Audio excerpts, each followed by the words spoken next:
Yeah. You are muted now. Yep. Okay, you said even. Yes, please. And it's even. Nice. I'll take the play.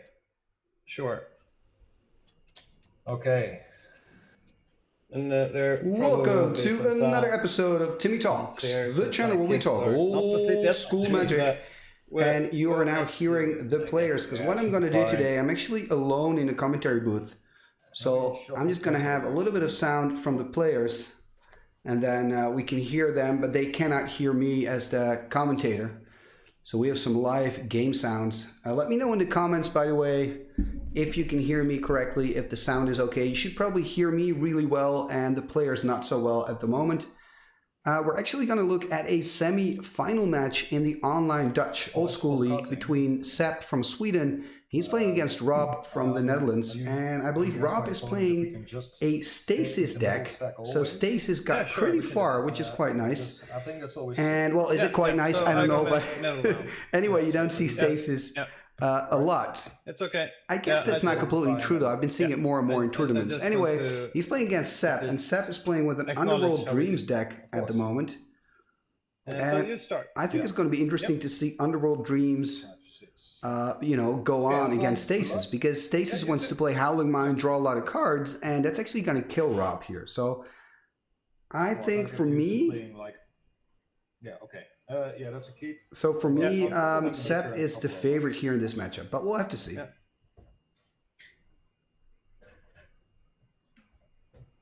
You keep as well? I'm keeping. Okay. Well, here we go.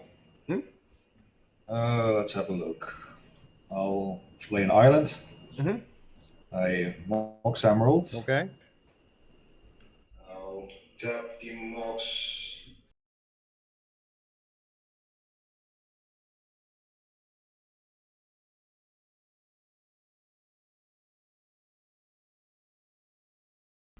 Okay, so I'm back. Apparently something went wrong with the sound here, but what we're seeing here is Rob, he's playing.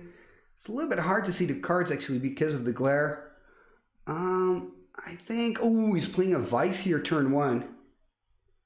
So he's on the play. That is pretty good news for Rob, putting some pressure on Sepp. So we see a Mox Emerald there, a Soul Ring, an Island, and he's casted a Black Vice, and now he's playing an Ancestral Recall. What a start for Rob. This is kind of like his dream opener.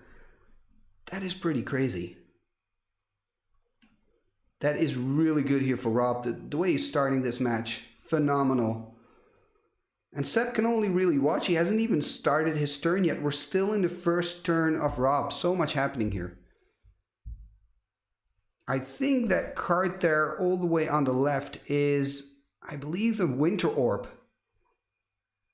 It is hard to see.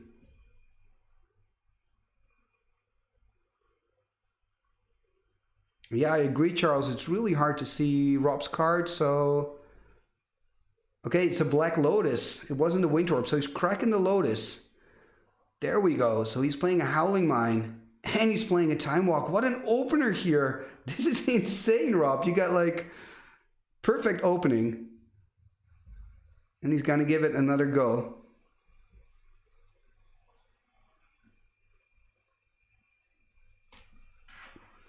So, I mean, when you're Sepp, there's nothing really you can do. You can just see him. He's put his hand in front of himself, on his playmat, and he's just waiting for his turn to start. Now Rob is passing turn again. And, double Howling Mine. So, I mean, first he's going to take 3 damage, right? So he's going to go down to 17. And he's going to draw 3 cards here. Insane. I mean, now Sepp needs just a ridiculous opener. Okay, this is a good start. Mox Jet. Maybe Dark Ritual. Starting with a basic Swamp or not. Looks like he's doubting. What other options does he have in his deck? Playing a City of Brass instead. It doesn't mean he's going to take another damage, because I'm assuming he's going to use it to play something out with that Vice. He really needs to start emptying his hand, and I think Rob's very relaxed right now. And there's a Dark Ritual. Okay, now we've got a game. Hoping to see an Underworld Dreams here. I think this is a him to Turek. It's a him to Turek for 2 black. So this format, by the way, they're playing something they've called the Swaffle format, where Fallen Empires is included, but him to Turek is restricted. So you can only play 1.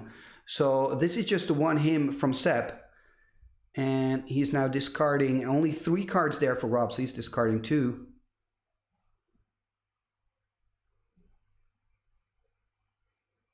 And now he's tapping City of Brass.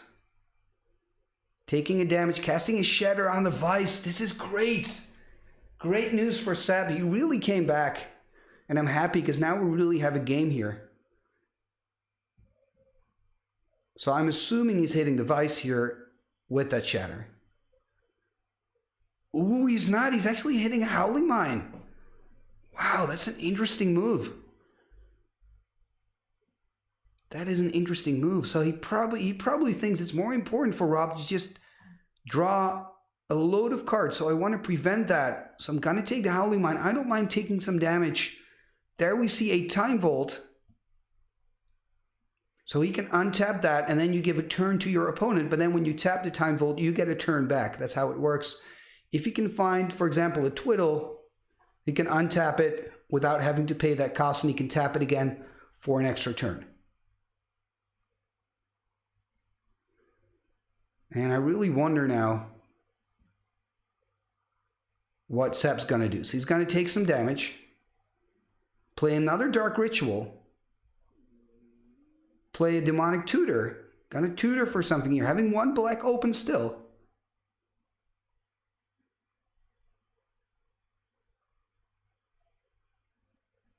And let's see what he's going to look up. It's also kind of hard to see the scores, by the way. And I want to say a big hi to all the 12 people that are watching right now. Pixel MTG, Charles Klein, welcome. There is the Underworld Dreams. This is what I expected to see. And this is why I thought Sep was a favorite in this matchup. You know, when I heard, because I haven't seen the deck lists, but I kind of know that Rob is on Stasis and Sep is on Underworld. And I was like, well, you know, Stasis want to do what Stasis is doing, and Howling Mine and Underworld, that doesn't really work together so well. Remember, every card that Rob draws from now on is going to cost him a life. So that is not great. And he passes turn here. So there we see the life total of Rob slowly dwindling. He's going to take 2 damage. I think the first 2 damage of the game is going to go to 18. Playing another basic island.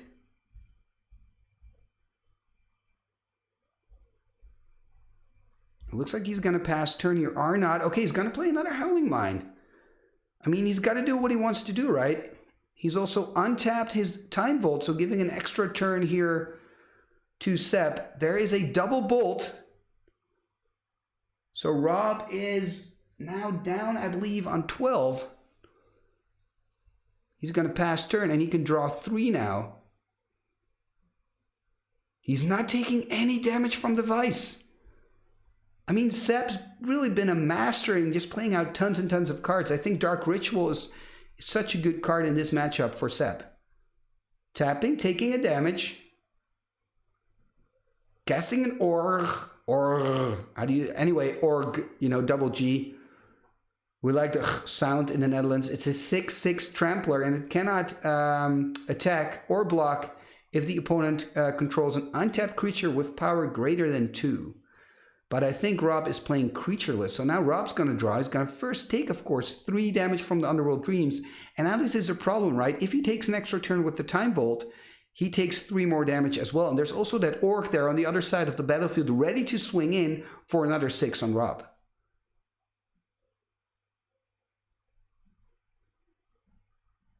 So we'll have to go and see what's going to happen now. Rob's a little bit in the tank.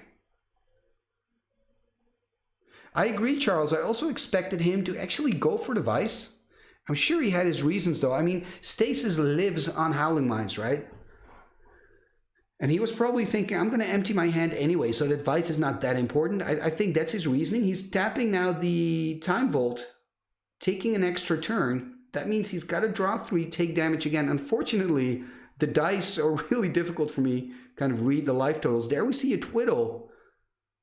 Oh man, and of course with double howling, maybe he's going to find another Twiddle and he can keep on taking turns, but of course Seb has that Underworld Dreams, so I think if Rob can take care of the Underworld Dreams, he's pretty much, fine, but as long as he can't, he's in big trouble. Casting a Winter Orb here. And now he's going to untap, take his extra turn, going to draw 3. And Rob is now on 6. He's almost dead. One swing from the Orc, and he's out of this. He's lost the first game here. There we see another Vice. Is this enough? There we see Stasis. But I mean, if he passes turn. We see Sep is on 12. I think he's going to pass and going to die. I mean, Rob is on 6, I'm pretty sure. And that's it. Okay, so Sep winning the first one here. Let's turn the audio on off the players. Try to hear them a little bit. This deck is relatively easy to beat with the right cards. I was basically scooping. When I was like, okay, I forgot one, but you could just... Well, I knew, like, the start is insane, but it leaves me with, like, 1 card in hand, so if there's no follow-up. Problem is, I could have been fine, but not with Underworld Dreams on the board. Should have just taken an extra turn there, but there's no way in hell I could have found something like I bleed to the Dreams, so... Okay, interesting. Yes. Man. Org, really? That's nice. This month only, yeah? What? Sorry? The Fallen Empires. So, it's my first Odol tournament. Oh, okay. Well, congratulations for top 8 then. Yeah, thanks. I hate boarding.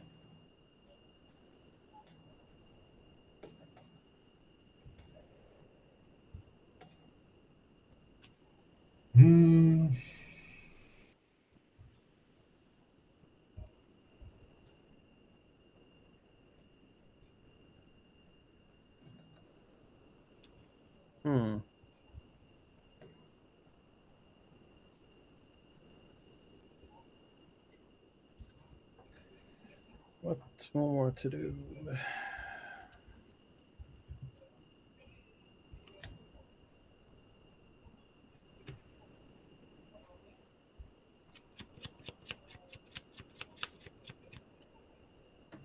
One more card.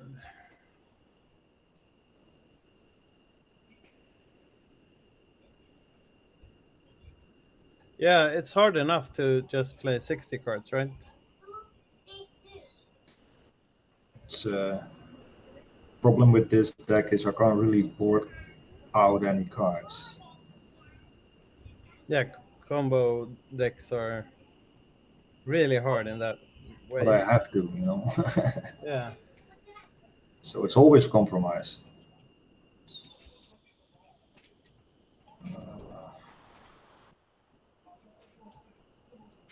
Should have held on.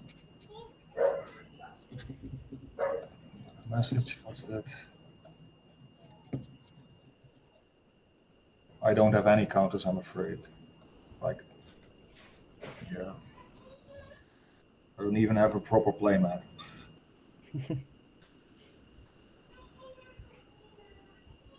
Keep saying out loud the life total, though. Yeah, okay. Is Timmy saying something? Yeah, yeah. Okay. Because I muted him, so I have no idea. Yeah, he typed.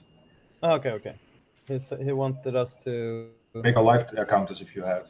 Bigger life. I don't have any. So. Okay, let me think. I can use my... 1, 2, 3, 4, 5. 4 in. That's 5 in.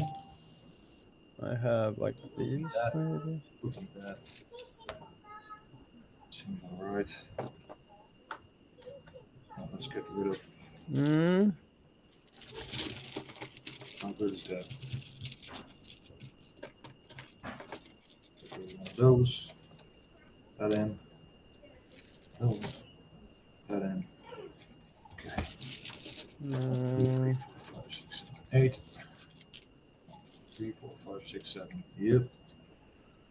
these are the biggest one I have here.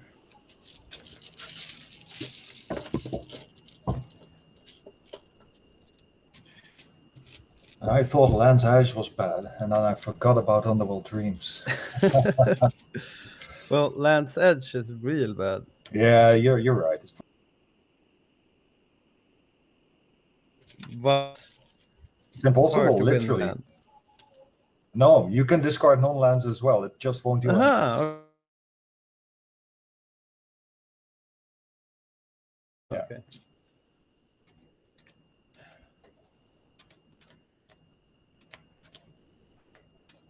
Yeah.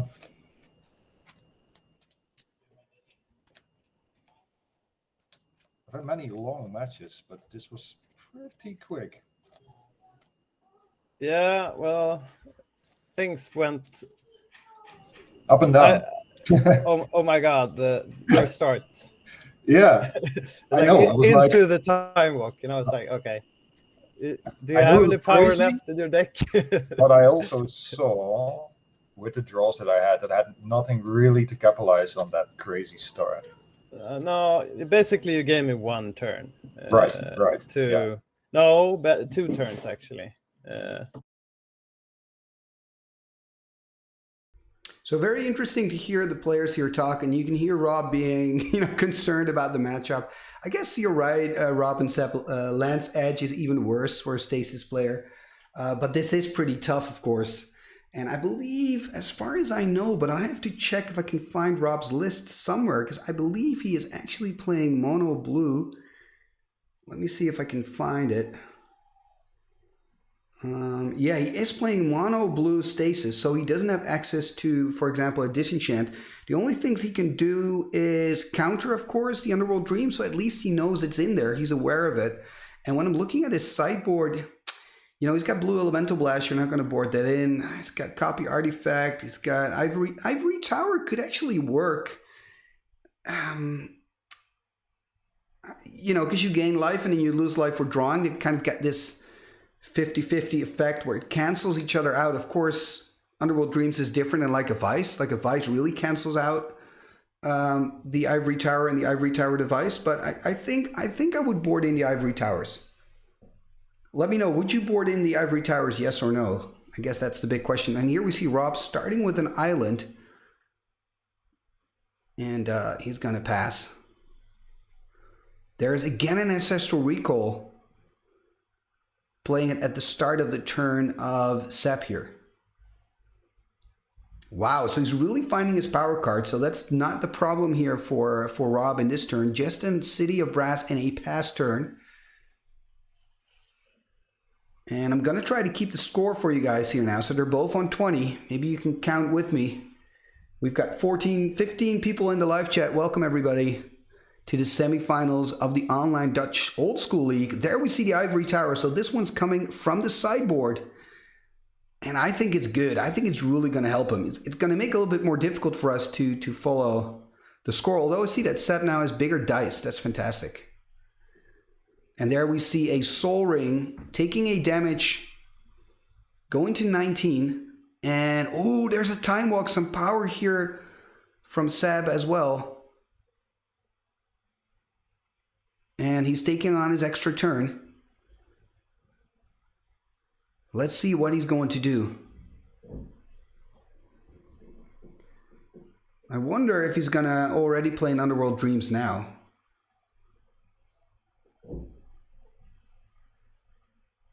And it looks like Rob is looking something up here. And there we see another City of Brass. Tapping here, tapping 3 in total. And there is a Shatter on the Ivory Tower. Those Shatters are doing work. So I guess Sepp he is playing red. So he's red, blue, and black. Black, obviously, when you run Underworld Dreams. And perhaps red for your, Wheel of Fortune and your the card that makes you shuffle everything back in. And of course your direct damage. We saw his bolts earlier. So I guess he's countering it with a blue Elemental Blast. That is a good move from Rob here. So, of course, he boarded into Blue Blasts against the red cards of Sep. So that's a good move. But, I mean, look at that start from Sep. It's very powerful. Time Walk, Demonic Tutor. Those are some of the strongest spells in the game. And he's shuffling up. And this is actually the first time that Rob is playing in the online Dutch Old School League. And he's already getting into the semifinals. So that is really good. I mean, that is an achievement by itself, Rob, man. Congratulations with that. And Seb, of course, he has won it in the past. And now, again, maybe he's on his way of winning it one more time. A player that we usually find at the top in tournaments. And he passes turn here. There is a blue tap for a black vice. Wow, and he also cast an Ancestral Recall. Of course, that's the card he looked up, probably with the Demonic Tutor. So both players have now cast an Ancestral Recall. And I think it's always nice to answer a recall with a vice. I wonder how many cards Sep's got in hand. He's going to take some damage at least. Well, maybe I was wrong. Looks like he's still on 15. Gonna tap City, gonna go to 14. What is he gonna play? And, oh, Shatterstorm. Did he board in Shatterstorm? or are you playing at main? Oh, that's too bad. A blue Elemental Blast. It's really nice to see a card like Shatterstorm. It's a card you don't see often, and it's not that, it's good. The problem is it's sorcery speed, so it doesn't take care of Mishra's Factories, right? I think that's the biggest downfall, and also it's costing a double red. But it's not, I mean, it's Red's Wrath of God, right? It's Red's Wrath effect. There we see a Time Vault. And it looks like Rob is really stuck on land here, by the way. That must be frustrating for him. And there we see 2 black and 2. There is a Hypnotic Spectre, and that Hypnotic Spectre can start doing some work if Rob cannot draw into any lands. This is going to be tough for Rob. First off, he needs lands. That's a starting point, right? We do see Sep taking some damage here. Going to go to 13. 1 damage, it seems, in total. And then we see Rob gaining some more life. So he is now on 24. And remember, Sep is already 1 game up. So pressure is on for Rob. And although he's on 24, which is nice, I mean, it's not looking good for him. He needs a land. Let's start with a land drop. Or a twiddle on the Time Vault that he can take an extra turn to find something. I mean, that hippie is going to eat away his hand and then also eat away his life because the Ivory Tower is giving Rob life right now. Tapping 2 blue. There's a Boomerang. Boomeranging the Hypnotic Spectre. Wow, that's not a good sign for Rob. And this must give Sep some confidence here. He's going to drop to 12, of course. That's nice with the Boomerang Black Vice synergy here. That's nice to see. Tapping 3. Going to recast. Oh, no, not going to recast the hippie. Going to cast the Underworld Dreams. Going to take a damage from the city. Will we see? And there's the hippie again. The only thing that Rob's got going for himself is his life total. That's the only thing. Because he doesn't have lands. I mean, he's definitely behind on board. So he's going to draw. And we see that he's on 25 right now. But he's drawing, gaining damage from the Underworld Dreams. Remember, every card he draws, he gets a damage. Plays a twiddle. Okay, this is what he needs. He needs to buy himself some time to try to find answers. Gonna tap the 2nd blue. Gonna play another Vice. Gonna tap to take the turn. That makes sense. He's still desperately looking for lands. Or again, another twiddle. Let's see what he can do. Playing a Strip Mine. And playing another Vice. And playing a Howling Mine. So now it's going to be interesting. Sep's already on 11. We've got 3 Black Vices. So let's check that life score. It looks like he's not taking any damage. So he must have been low with cards on hand here. Of course, he's got to draw 2 because of that Howling Mine. And there we see attack by the Hypnotic Spectre. Rob has to discard here. He's going to lose one. Losing the Howling Mine. And looks like... Oh, yeah, of course, he's going to draw, so he's going to take 2 damage. Oh, no, he's going to take 2 damage from the Hippie. There we see a Triskelion, the 4/4, with 3 +1/+1 counters that he can shoot in every direction to deal some additional damage. And I mean, things are looking bad for Rob. He needs a stasis, I guess? Lands and stasis. So he's taking some damage, right, from drawing. Exactly, that's what they're going to do now. So he's going to go to 19, I believe. Not taking any life anymore from the tower. Not enough cards in hand. So the situation is Rob is on 19. Sepp is on 11. Sepp has won the first game. There we see another Howling Mine. Okay. This is also risky for Rob here.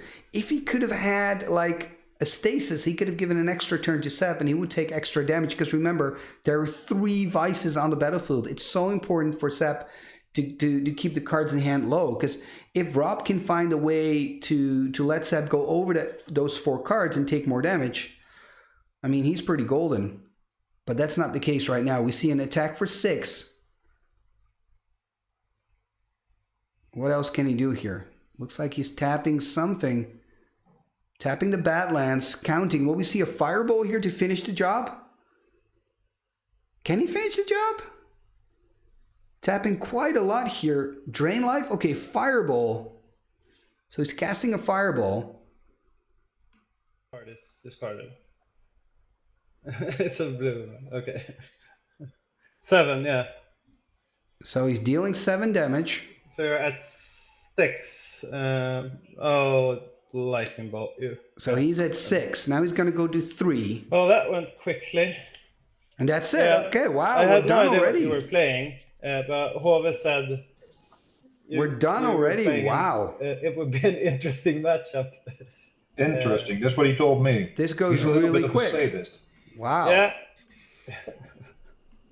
Okay, Quick so this is it for Yeah. today. I guess congratulations, Sepp, man. You're advancing to the finals. Boarded in 4 blasts and 3 towers. Yeah, your blast made recess. Thank you, Timmy. Oh yeah, I'll unmute you. Hold on. Yeah, welcome, man. Welcome, Sepp. Hey. Yeah, I like first game seeing Rob going off. I was just waiting for the mind twist, basically. He played all his blue, so yeah. I had no idea what you were playing. Yeah, I know. But he was playing lotuses, time walks, and I was basically like throwing my towel in there. That first game was crazy indeed, yeah. And I think they thought it was interesting because you're playing Underworld Dreams and Rob's playing Stasis. Yeah. So, you know, Rob, you want to play Howling Mines and draw a lot of cards. And Sepp, you don't mind because, yeah, going to damage Rob, right? And you call it interesting and I call it being a sadist to watch. So the Stasis player is calling me a sadist. Hey, come on. I had one question, Sepp, from the chat. At a certain point in game 1, you chose to shatter the Howling Mine instead of the Vice. Yeah. And yeah, why was that? Because I felt that I could keep my hand down, as it were. Yeah. I played, as you also saw, I didn't feel that I was under a threat, and I didn't want Rob to draw into stuff, because I don't know how many cards he had then, maybe 2, 3, and if he would be drawing 3 cards a turn, basically, I'm out of time to do stuff then. Yeah, and Howling Mines are the fuel, right, for your deck, Rob? You need those. It was the right call. Absolutely. If I don't have any mines, I'm dead. Yeah, this is also why Underworld Dreams is so, like, I need to save my boomerangs for it. Yeah. I couldn't in game 2. You know, got off to a decent start anyway with the tower. Just buying some time, but... Yeah, and I think in game 1, Sepp, your Dark Rituals were fantastic, man. Yeah. Because they really helped you to play out your hand, keep it low enough. And, exactly. and you saw that, but you did that quite well in game 2 as well. Because Rob, you had 3 vices, so that vice plan worked, but Sepp's hand was just... I kept I kept in all my bolts and stuff like that. And as you saw, Rob was stranded on 2 lands. Yep. So he couldn't do enough, I guess. I wasn't afraid of counterpress. I was afraid of all the red elemental blast, but I just like threw stuff out there until he basically needed to tap out so I could play my Unreal Dreams. I figured game one that was the key card in this matchup. Well, obviously, for sure. I was wondering though what you did board. So I took this is in what I boarded out. What I boarded in. I took in my Skellions and a bunch of red elemental blast, shatter storms that you saw. Yeah, crazy card. Yeah, it was really cool to see Shadowstorm. I think it's one of the first times we've seen Shadowstorm on Timmy Talk. So thank you for that, man. Okay, good. It's one of my favorite cards. So if I'm on in the future, you might see more of it. Yeah, before I let you guys go, because I'm sure you've got a life to live, but just one last question. So, Seb, why do you think Shadowstorm should be played more, and why don't you see it often enough? Because basically the reason you saw now is why you don't see it often enough. It's the blue elemental blast, like 4 converted mana cost spell being traded for 1, and it's not an instant, so it's hard against like Mishras and stuff. But why it's good? Yes, bring it's it like complementary with your shatters. You can basically host a whole board. You can win. It's like a Geddon sometimes. Yeah. And if you're playing Blood Moon and stuff like that, I think it's like usually when you play Blood Moon, you feel bad when your opponent plays his blue or white mocks. Yes, and you sit exactly. there with your blue. But yeah, I think it's not that good, but it can be very good. It's like balance in a way. Yeah. Like Hercules Recall, perhaps, as well. Yeah. You have certain situations that it's very, very good. Well, thank you, man. Congrats, Seb. Rob, Thank you. also thank you. Will you join Odal next month as well? Yeah, for sure. Man, good. Yeah, no clue what I'm going to play yet. Player Slan Fan, he's in the other, what is it now, semi. So I'm hoping for X-Files finals. Cool. Okay, well, have a great evening, and maybe see you another time here on Timmy Talks. Yeah. Thanks, Timmy, and congrats and best of luck in the finals. Yeah, thanks for playing, Rob. Yeah, for sure. Nice meeting you guys. See you next time. Bye-bye. Take care.